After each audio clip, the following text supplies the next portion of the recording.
Hey everybody, what's going on? Welcome to Josh Dell'Aria's Musical Escapades. I'm your host, Josh Dell'Aria, and I'm really excited to be back, actually. I know I haven't been around for the last couple weeks, and I apologize. I should have let you guys know beforehand that I was moving. And so I was spending a lot of time going back and forth between a couple of apartments. I'm still in Knoxville. I just moved a mile down the road for the most part, but it's been kind of busy and crazy with me the last couple of weeks, getting all that moving stuff straightened out and taken care of and all that sort of stuff. But I figured since I'm in a new apartment and I have a new life, it's time for me to play a new song for you guys. So a couple months ago, I was actually listening to Indie Folk Central on YouTube, and on one of their playlists, they featured a band called Besides Daniel, which I later found out was spearheaded by this guy, Danny Brewer. Obviously, I fell in love with the song, and so I had to go and see if Danny Brewer, aka Besides Daniel, had any music, either out at the time or coming out. And it turned out that he was coming out with a new album with that particular song on it. And when I went to listen to the new album, that song struck me a ton. And so I wanted to feature that here for you guys today. So to give you a little background on Besides Daniel, Danny Brewer started the band after having experimented with a lot of bands in high school, not really enjoying much of what they did, not thinking that they were very great from what I hear. Maybe I'm wrong about that, and you can correct me. I know you're watching this, Danny, so you can tell me.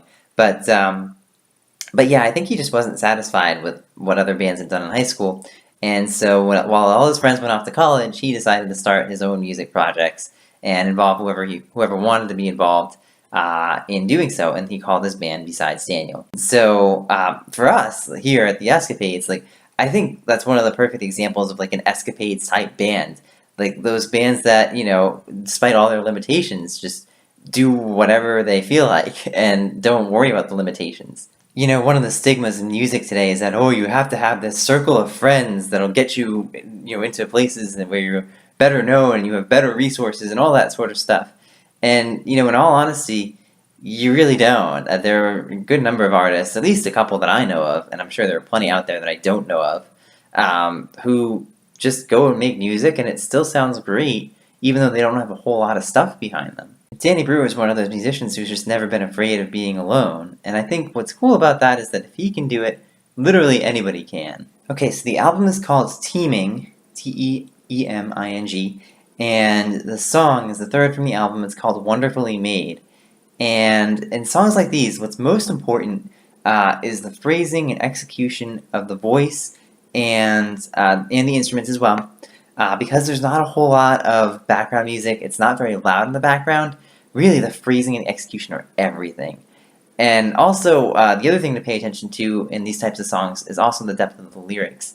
Because again, everything is very exposed, so any sort of mistake that's made is also going to get very exposed. And so, anything like that can't really be covered up. So, the musician has to work really hard at making sure everything comes out like it's supposed to.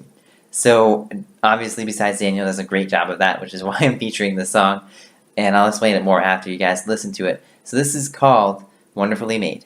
I found you hiding in your new clothes, receipts and tags falling all around you, and you were scared to let me into little castle you built up around you. But I remember your voice when you were younger, a little crazy, a lot more you.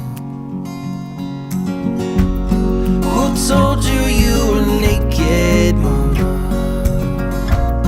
Who made you turn afraid? I've seen 1,000 colors in you. You are wonderfully made.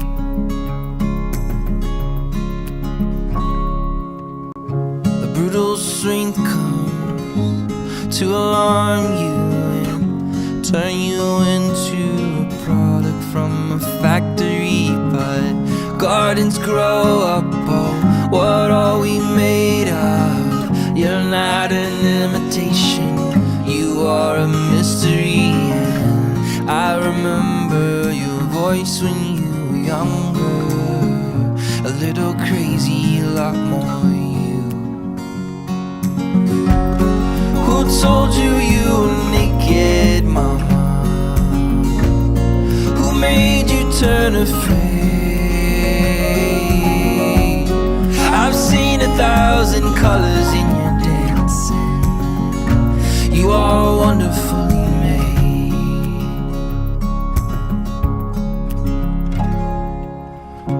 Little lights fall all around you, and angels sing softly while you are sleeping. And all of creation can't wait to see you when all your masquerading is finally ending. And I remember your voice when you were younger, a little crazy, a lot more you.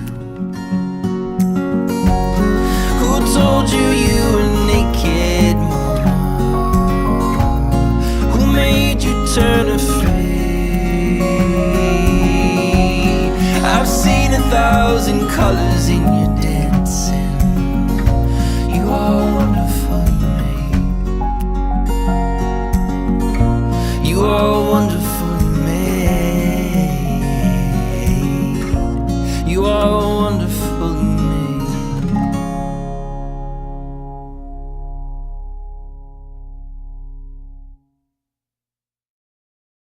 Alright, so one of the things I want to explain a little bit more is the actual meaning of the song.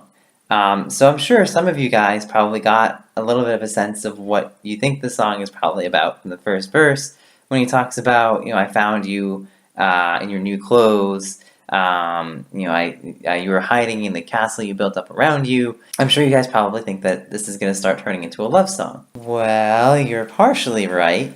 But when Danny gets to the chorus and he starts singing, "Who told you you were naked? Who turned you so afraid?"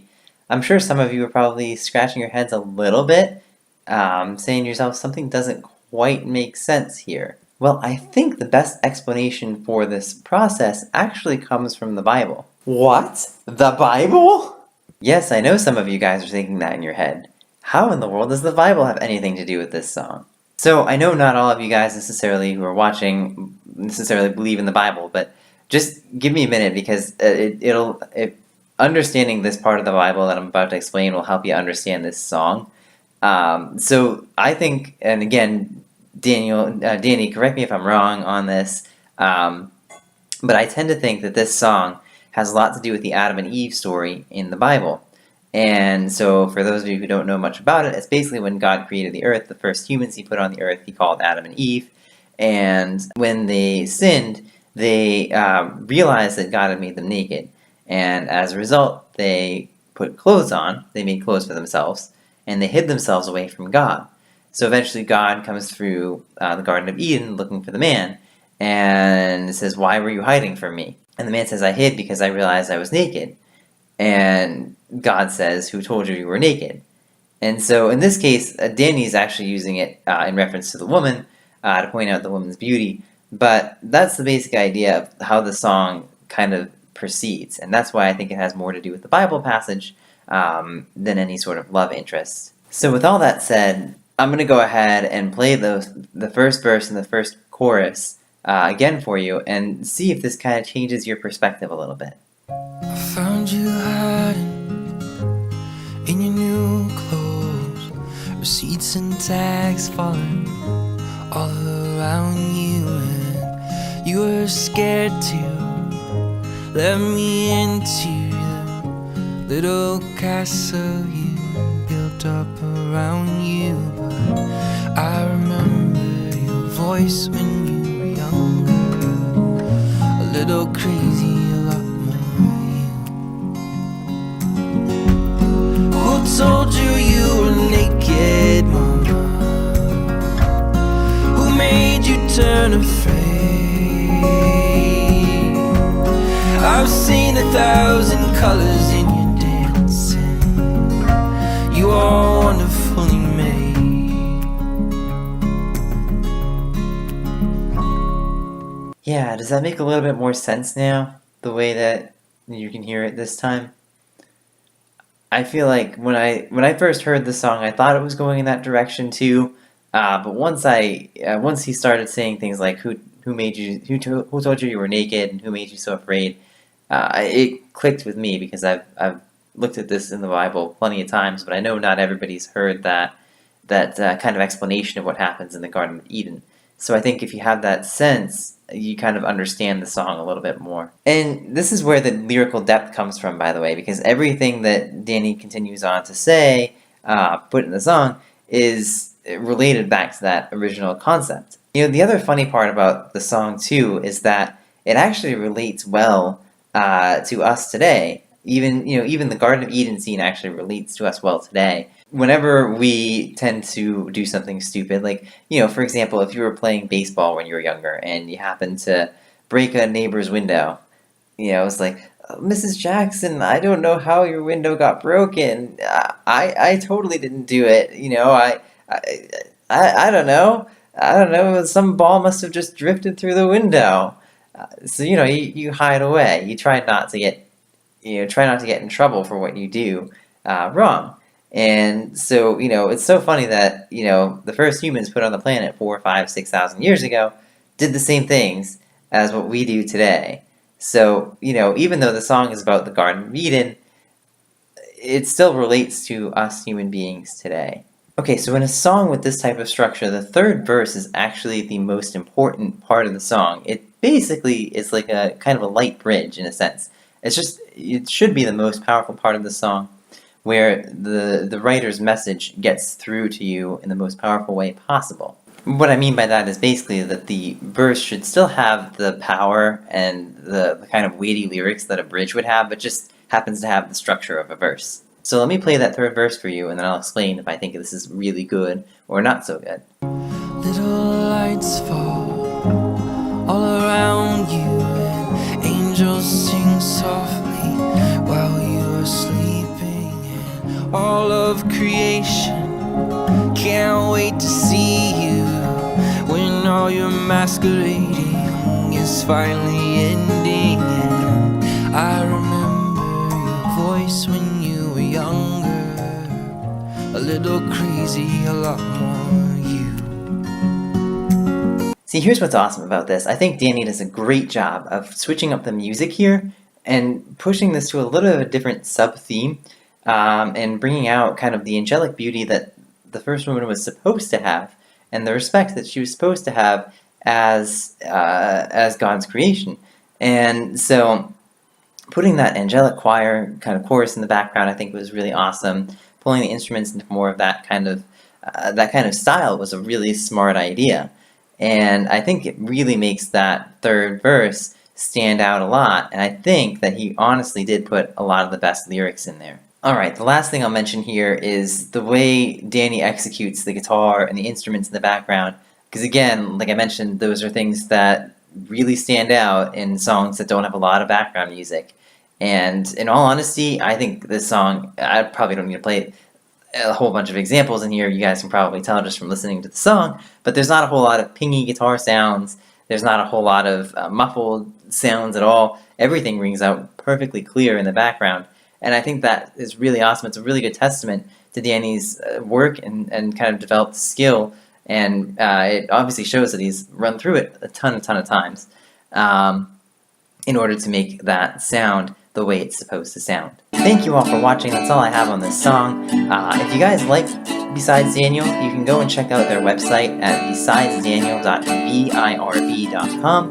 I will link that up in the description. I'll link up all his social media sites in the description. You also want to thank Besides Daniel for allowing me to use the music. And I would say probably based on listening to this song now, maybe 7 to 10 times, this song is going to get nominated for the top 20 for sure. And yes, I am super excited for the top 20, but I do need your help in order to find some of these songs that should belong in my top 20. So if you know anybody, or if you make music yourself and you think you deserve a shot at that top 20, send me an email right here at joshdell'Ariasmusicalescapades@gmail.com, or send me a message through Facebook, facebook.com/JoshDSmusicalescapades, or you can leave it in the comments below. And one way or another, I will definitely listen to it.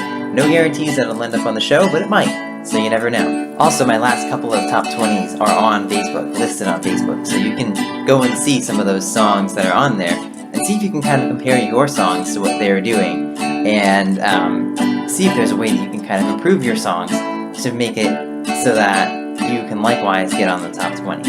And also, hopefully, next week I should have another first-time listen review out as well. I'm planning on getting another song from William Fitzsimmons that I will probably listen to the first time on camera. Again, thank you all for watching, and until next time, go make great music.